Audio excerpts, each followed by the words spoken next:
This brings us to our fan-submitted question for this episode. This question comes to us from NoBodE, that's NoBod_E, but also we got an almost identical submission from Matthew Cullen. So we're using this one, but two people had wanted to talk about this, so here it is. From 1991 to 1995, Marvel Comics published 5 parodies of Sports Illustrated Swimsuit issues.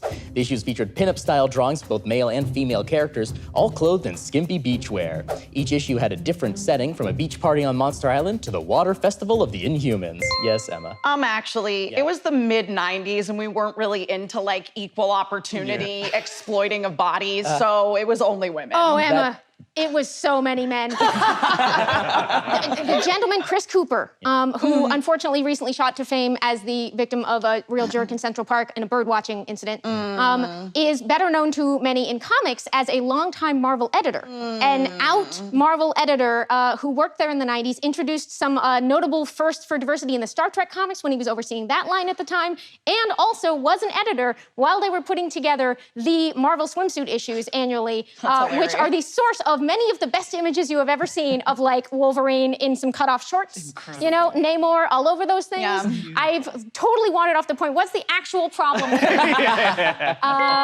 So actually, if Wolverine was wearing cutoff shorts, that's like technically not beachwear. Not everybody was in beachwear. Your initial guess is not what we're looking for, but the last sentence you said is...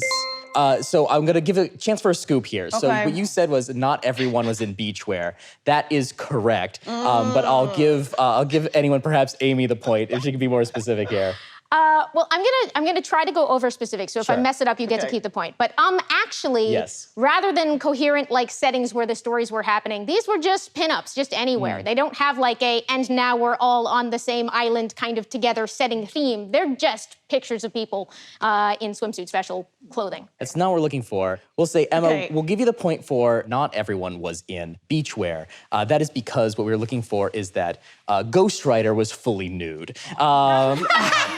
And to be clear, not Johnny Blaze, Ghost Rider.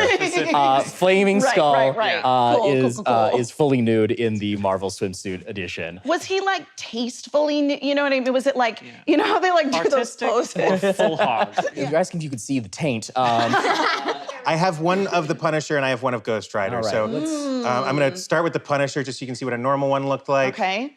Nice. Yeah. The use of the skull there is... These issues were something special. Oh my God. That is I mean, that is technically nude. Yes, there it is. Very, very suggestive. That point will go to Emma, and we all get to enjoy the Marvel swimsuit issue.